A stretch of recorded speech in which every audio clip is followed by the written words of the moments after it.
교회력으로 대림 두 번째 주일입니다. 달력으로는 이제 한 해를 마무리하는 12월이기도 하죠.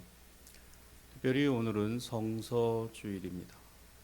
12월의 둘째 주일은 하나님의 말씀이 각 나라 각 민족의 언어와 방언으로 번역되고 이것이 전파되고 선포됨을 기억하여 하나님 앞에 영광을 올려드리는 주일의 예배이기도 합니다. 어떤 한 책이 세상을 뒤바꾼 역사를 주관하고 있는 능력의 책으로 말씀으로 규정된 것은 단 한 권, 오직 성경입니다. 이 성경은 하나님의 말씀이라고 우리는 믿고 있고, 이 믿음은 잘못된 믿음이 아니라 분명한 사실의 믿음이기도 합니다. 오늘도 성경 번역 선교회를 비롯한 각 지역의 선교사님들이 지금도 미전도 종족과 그들의 언어로 이 성경을 번역하고 출판하고 있는 역사가 이어지고 있고, 돌이켜 생각해 보면 우리에게 복음이 전하여지고 성경이 전하여진 것은 목숨을 초계와 같이 아끼지 않았던 선교사들이 오늘 목숨 걸고 이 하나님의 말씀을 전해 주었기 때문입니다.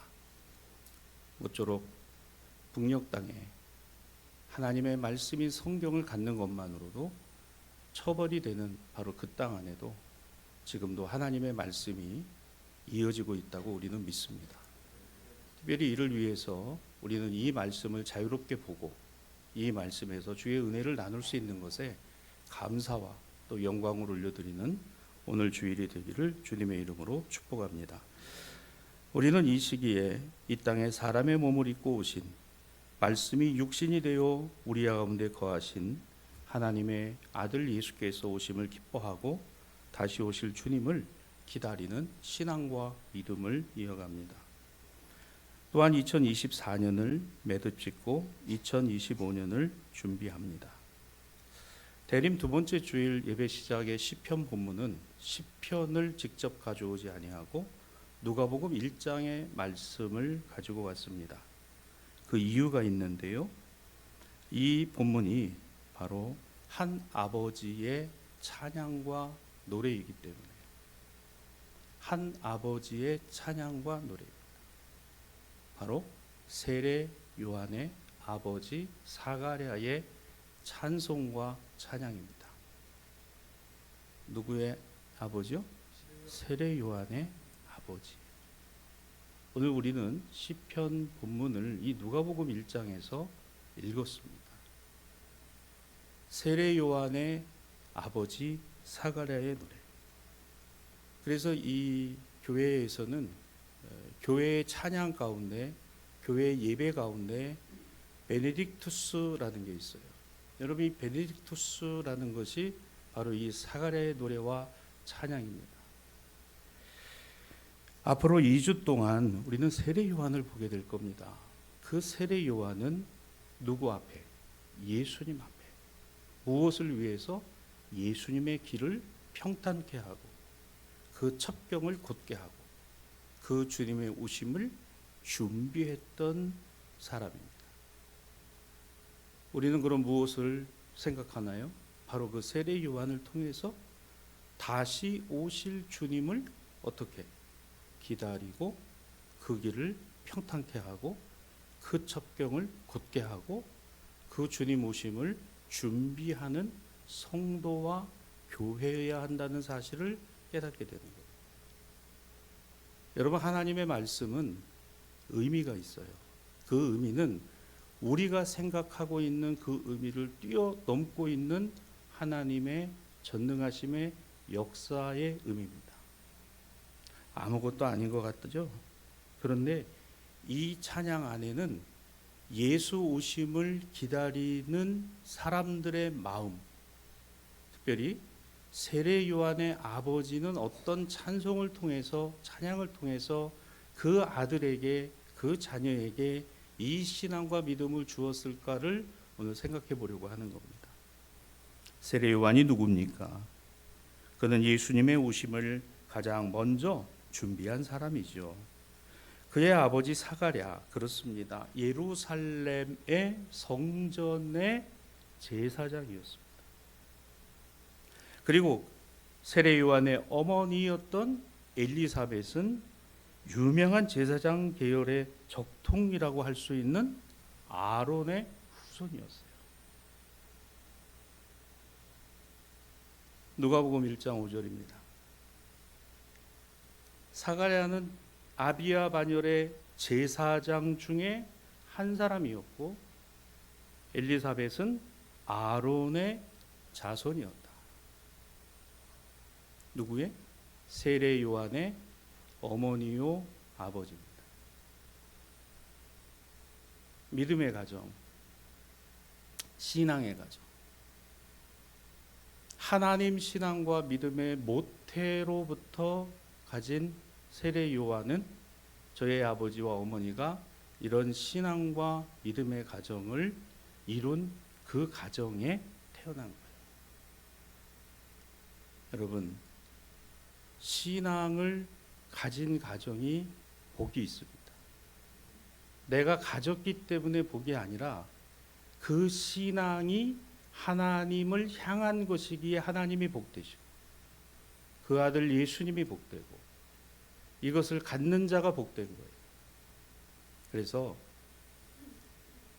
할 수 있는 대로 여러분 이 신앙을 세우고 신앙을 이어주시기를 바랍니다. 이제부터라도 하시면 돼요. 돌아가신 저희 아버님이 항상 그런 얘기를 하셨어요. 나는 심고 너는 갖고 물을 주고 너의 자녀들 때에는 하나님이 거두게 하실 것이다.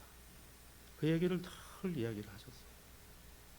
왜냐하면 저희 아버님은 그 가정에서 예수를 처음 믿은 열매였거든요.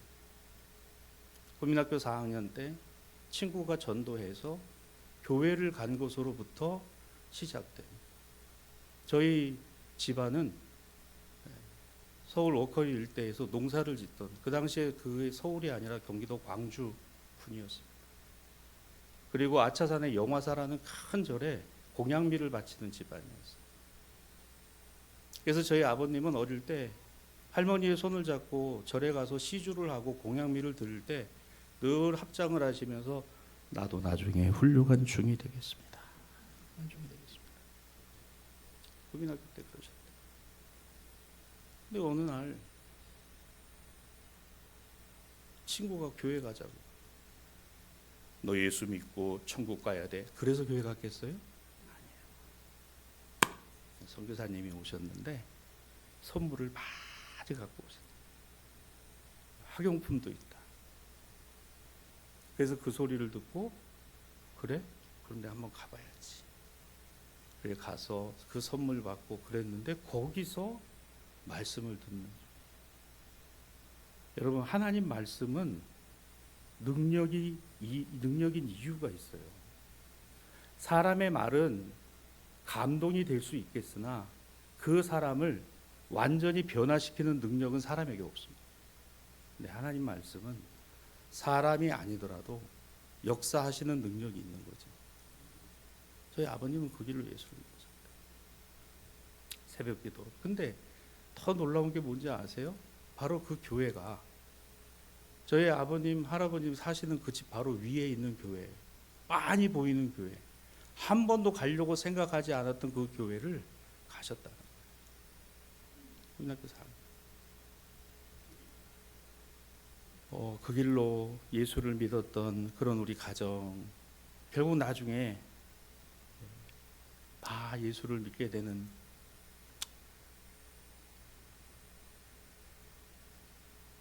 엘리사벳과 사가랴와 엘리사벳은 제사장이요, 제사장 계열의 적통으로 하나님의 신앙과 믿음을 가졌던 가정이었어요. 그 집에 세례 요한이 아들로 났으니 그는 신앙과 믿음을 이어받는 거예요. 여러분, 내가 지금 신앙과 믿음을 갖고 살아가는 것이 나만의 신앙이 아니라 내 아들과 딸이 이어가야 할 신앙과 믿음이라는 확신을 가지시기를 주님의 이름으로 축원합니다.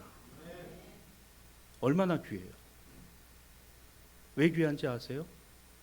앞으로 어떤 결실과 열매가 거두어질지 모르기 때문입니다. 하나님의 말씀이 하찮은 것이면 하나님이 하찮은 거예요. 그러나 하나님의 말씀이 나에게 능력이면 그 하나님은 능력이신 하나님이신 겁니다. 그러니까 오늘 이 세례 요한은 참 잘 태어났어요. 오늘 여기에 자녀 세대들이 있습니다. 이 자녀 세대들에게 부탁합니다. 신앙과 믿음을 가지고 계신 어머님과 아버님을 두고 있는 것이 여러분에게 축복이라는 사실을 기억하기를 바랍니다. 오늘 세례 요한은 이 같은 믿음의 가정에서 믿음의 계보를 이어갈 아들로 났어요. 그런데 그가 한 일이 뭐예요? 바로 예수를, 그리스도이신 예수님을, 오실 주님을 준비하는 사람으로 그가 이 땅에 하나님이 이 가정에 주신 사람이었다는 것입니다. 그래서였을까?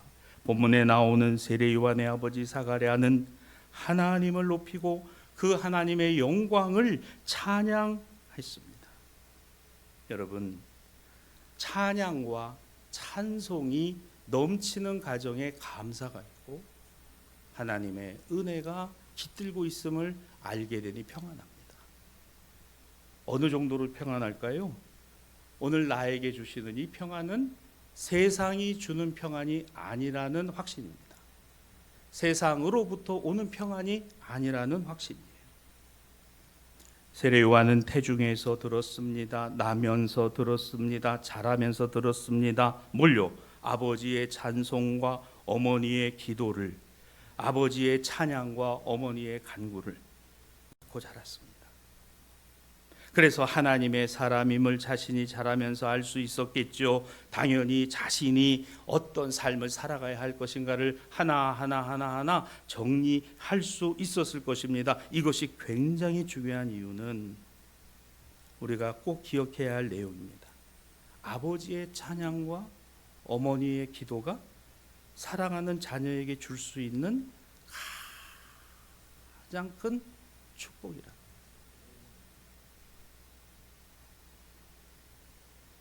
나중에 이 아이들이 자라서 내 아버지의 찬양과 내 어머니의 기도 때문에 오늘 내가 이렇게 살아갑니다를 고백하는 날이 옵니다.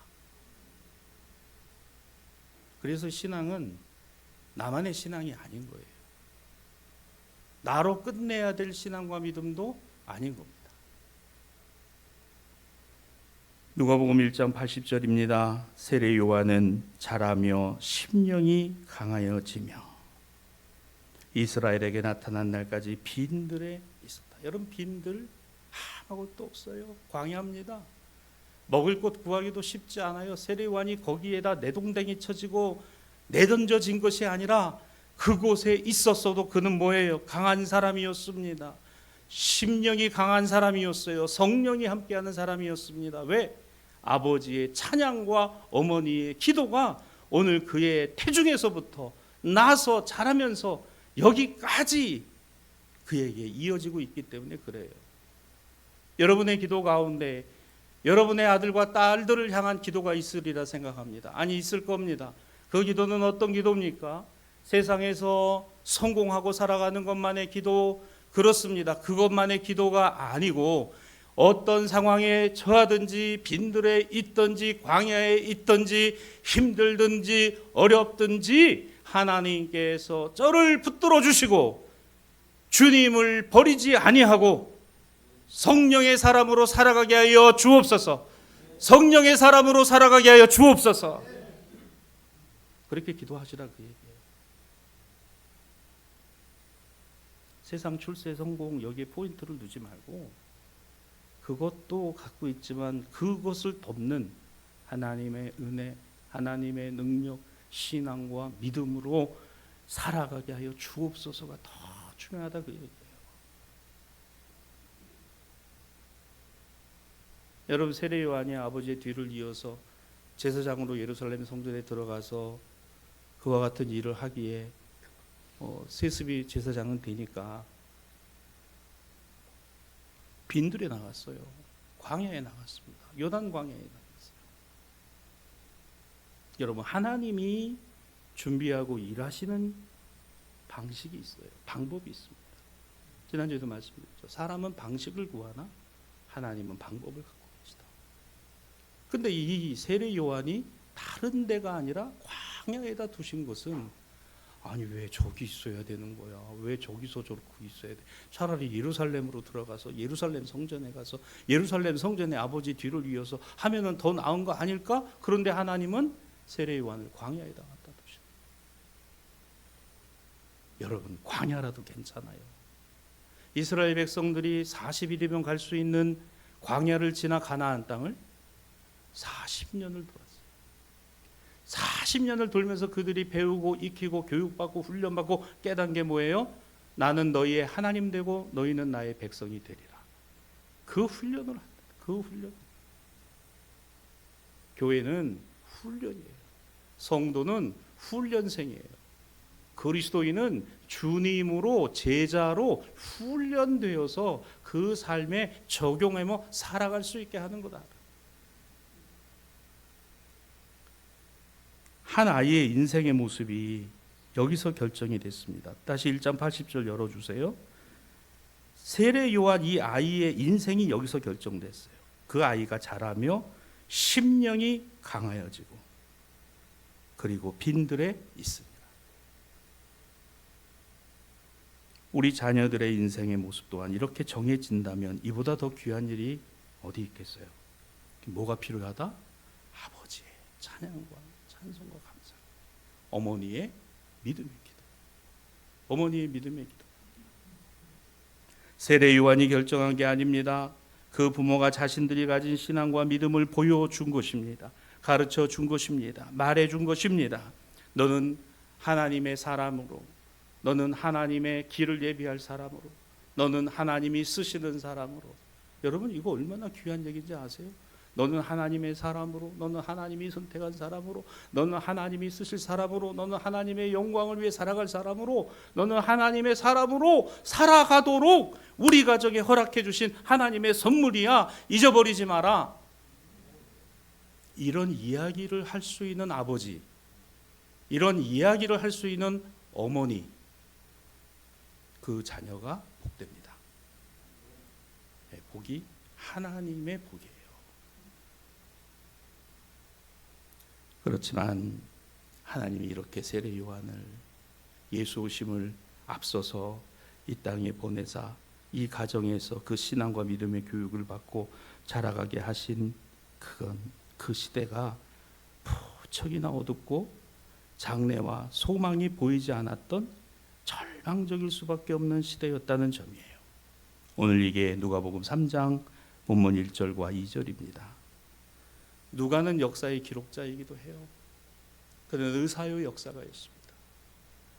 오늘 그 시대는 이랬습니다. 디베르 황제가 통치하던 15째 해였고 유대의 총독으로는 본디오 빌라도가, 갈릴리의 분봉왕으로 헤롯과 그 동생 빌립은 이두레와 드라고니 지방에, 루사니아는 아빌레네에 분봉왕으로 각각 세워졌었고 예루살렘 성전의 대제사장은 안나스와 가야바였으니 사가랴의 아들 요한에게는 하나님의 말씀이 빈들에 있는 그에게 임하니라.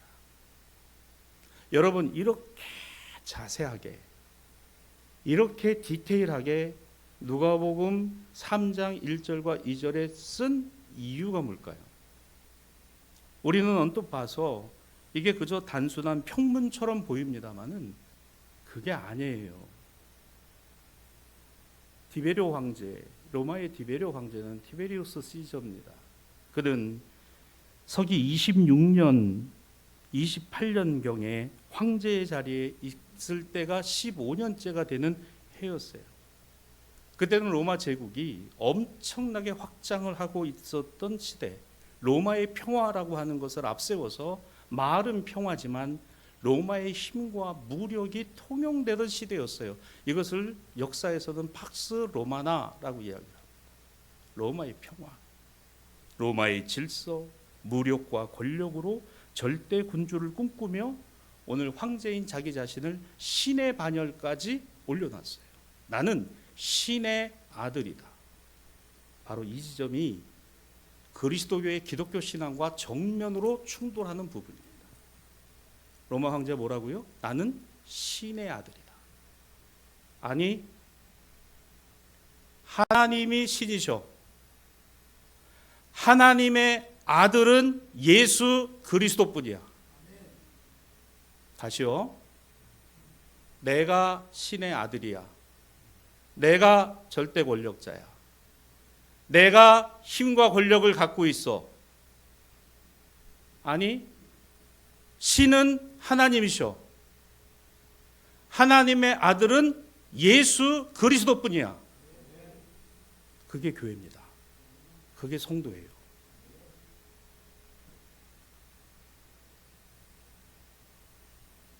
마틴 루터가 종교개혁을 일으켰을 당시에 루터는 유명한 이야기를 합니다. 하나님은 세상에 두 개의 권력을 주셨는데 하나는 칼의 권력과 하나는 말씀의 권력을 주셨다. 칼의 권력은 지상의 권세로, 말씀의 권력은 영적 권세로.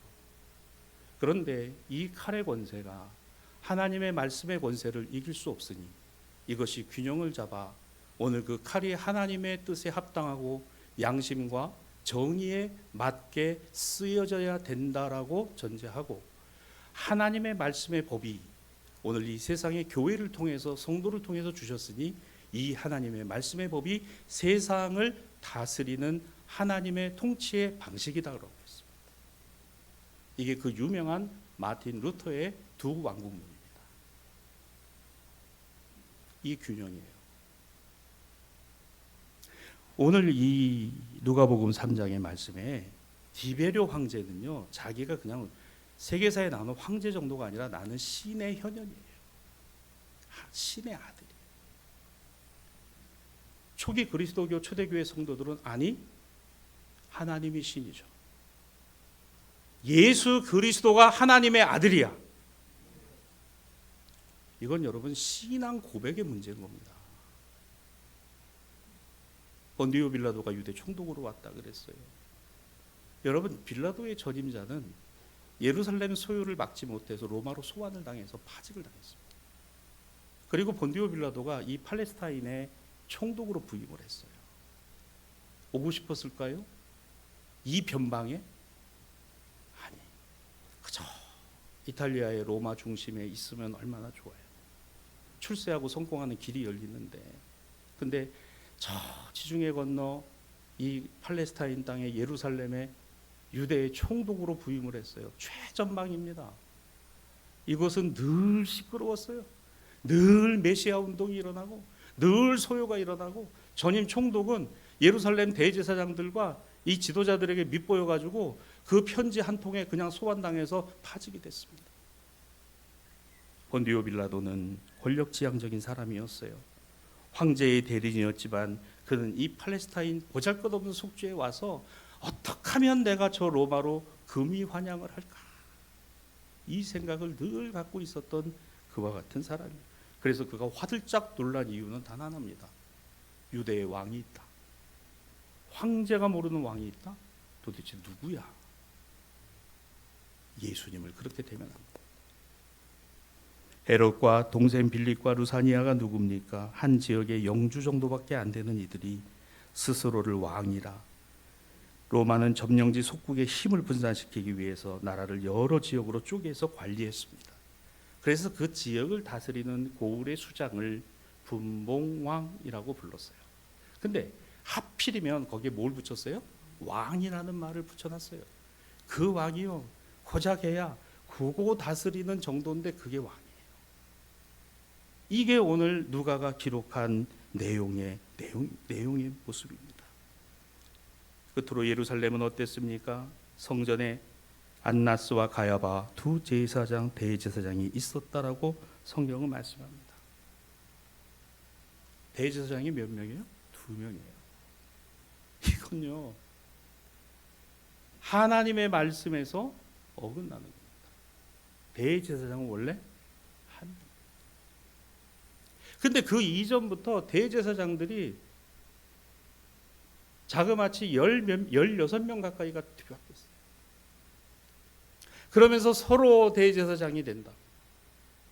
근데 이 가야바와 안나스와 가야바는 그들은 바로 가족 관계였습니다. 로마의 황제는 대제사장에 주어지는 권력이 강해진다는 것을 알고 있었어요. 즉 대제사장이 되고자 하는 사람들을 그를 여럿을 두되 그 두 사람에게 분산시켜서 유대인들이 집중하는 것을 방지했던 것이 바로 이 대제사장이 두 사람이 된 이유입니다. 주전 37년부터 주 26년까지 63년 동안의 대제사장이 28번이 바뀌었습니다. 여기에 두 제사장 안나스와 가야바 역시 다르지 않았어요. 그래서 예수님이 재판을 받으실 때 체포되셔서 안나스에게 끌려갔다가 그 뒤에 가야바에게로 끌려갔다가 다시 헤롯에게 끌려갔다가 그 다음에 빌라도에게 가게 된 거예요. 예수님이 체포되시고 다 그 경로를 밟아가신 겁니다. 뭐예요? 지상의 권력자들 앞에서 하나님의 아들이 지상의 권력자들 앞에서 창피를 당하고 수모를 당하고 그럼에도 그 하나님의 아들의 영광이 가리워지지 않았다는 겁니다.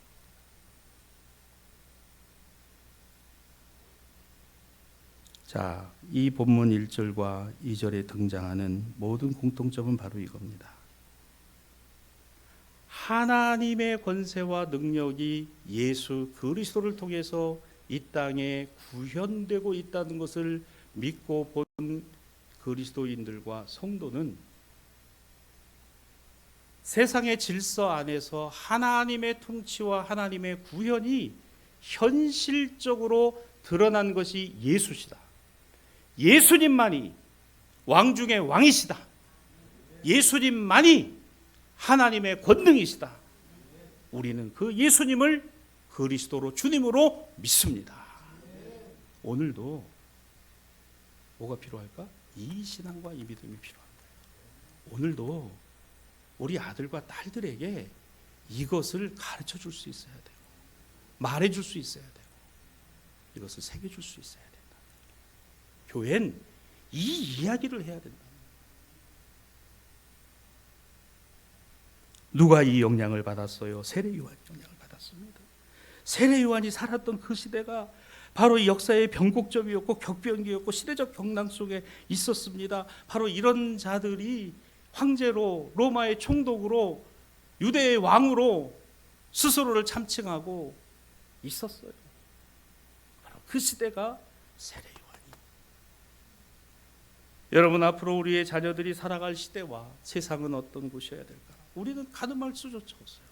그러나 분명한 사실이 하나 있습니다. 그러한 시대 앞에서 우리의 아들과 딸들이 예수 그리스도의 신앙과 믿음을 갖고 전능하신 하나님의 신앙과 믿음을 갖고 올곧게 바르게 살아가야 한다는 사실은 변함이 없다는 거예요. 오늘 우리가 할 수 있는 일은 뭡니까? 하나님의 말씀과 예수 그리스도의 신앙과 믿음을 바르게 가르쳐주고 심어주고 세워주고 그렇게 살아가야 되는 거예요. 우리가 할 수 있는 최선이라. 오늘 구약 본문 말라기는 이렇게 이야기합니다. 만군의 여호와가 이르노라 내가 내 사자를 보내리니 그가 내 앞에서 길을 준비할 것이요. 그렇습니다. 오늘 세례 요한에게서만 이 말씀이 이루어진 게 아니라 우리의 아들과 딸들에게도 이 말씀이 이루어져야 된다는 거예요. 얘들아 앞으로 너희가 살아갈 시대가 아무리 엄혹하고 힘들고 어려워도 하나님을 붙들고 예수 그리스도의 말씀 안에서 오늘 그 신앙과 믿음의 복음을 열어가며 살아가라. 그 신앙과 믿음을 갖고 살아가라. 이거 꼭 가르쳐 주시기를 주님의 이름으로 부탁을 드립니다. 여러분 말라기는 세례 요한 본 적도 없어요. 예수님 훨씬 이전 때 사람이. 희한하죠. 근데 하나님 말씀이 그에게 뭔지도 모르지만 임하고 말라기는 예언을 했습니다. 근데 이 말씀이 시간이 지나 세례 요한에게 이 말씀이 이루어져 세례 요한을 통해서 그리스도의 오심이 세상에 드러나. 오늘 이 그리스도의 십자가와 죽으심과 부활의 복음 안에서 교회는 오늘 이 신앙과 믿음을 하나님이 이렇게 이루시는구나. 하나님이 이렇게 이루어 가시는구나 하는 것을 알게 되었다는 것이죠. 누가복음 3장 4절입니다. 선지자 이사야의 책에 쓴 바 광야에서 외치는 자의 소리가 있어. 이사야의 글에 나타난 그도. 여러분, 하나님의 말씀을 이 사가랴와 엘리사벳이 그 아들 세례 요한에게 얼마나 많이 이야기해주고 읽어주고 그 말씀을 전해 주었을까. 그렇습니다. 세례 요한은 바로 그런 아버지와 어머니를 통해서 광야에서 외치던 자로, 복음의 진심으로, 하나님의 사람으로 그리스도의 길을 예비하였습니다. 성도 여러분, 주님의 길을 준비하였던 세례 요한에게는 그를 있게 한 아버지와 어머니가 있었다는 사실을 기억하시기를 주님의 이름으로 축원합니다. 이런 부모님이 여러분들 그리고 우리 성도들이 되셨으면 좋겠습니다. 찬송하는 아버지, 하나님께 영광 올려드리는 아버지, 믿음의 기도를 이어가는 어머니, 신앙을 가르쳐 줄 수 있는 믿음의 어머니들이 되시기를 주님의 이름으로 축원합니다. 말씀을 정리합니다. 분명한 것이 우리가 자녀들에게 무엇인가를 해주어야 한다면, 그러나 반드시 해주어야 되는 것이 있다면 저는 신앙과 믿음을 심어주고 가르쳐주는 것이다. 단순히 교회 와라 이것만이 아니라 교회 와라. 그런데 아버지의 찬양과 감사, 어머니의 믿음의 기도와 중보, 내 아버지와 내 어머니의 신앙과 믿음을 보여주는 그 자녀들이 보는 이것처럼 중요한 게 있을까? 사도 바울이 빌립보 교회에 보낸 편지, 오늘 서신서의 본문입니다. 너희 안에 착한 일을 시작하시니가 그리스도 예수의 날까지 이루실 줄 우리는 확신하노니 너희로 지극히 선한 것을 분별하며. 무엇이 정말 우리에게 중요하고 필요한 것일까? 이거잖아요. 너희 안에 착한 일을 시작하시니, 우리로 은혜 받게 하시니, 우리로 깨닫게 하신 분, 우리로 이 신앙과 믿음을 갖게 하시는 하나님의 아들 예수 그리스도는 오늘 그 주님이 이 땅에 오시는 날까지 우리로 지극히 선한 것을 분별하며 오늘 이 세상에서 어떤 신앙과 믿음을 갖고 살아가야 할 것인가를 우리에게 가르쳐 주시고 알게 하시고 붙들어 주신다는 사실을 사도 바울은 빌립보 교회 성도들에게 전해 주었다는 거예요. 저는 오늘 이 말씀을 여러분에게 전하며 대림의 은혜, 다시 오실 주님을 기다리는 오늘의 교회는 오신 주님을 기뻐함 속에 그 기뻐함의 복음의 찬양과 감사와 기도를 우리 아들과 딸에게 가르쳐주고 전해주고 세워주고 심어줘서 앞으로 저들의 삶이 광야와 같은 빈들과 같은 그런 엄혹한 시대와 세상을 맞닥뜨린다 하더라도 끝까지 이 신앙과 믿음을 갖고 살아가는 복 있는 하나님의 자녀들이 되기를 기도하고 다짐하는 저와 여러분이 되시기를 우리 주님의 이름으로 축원합니다.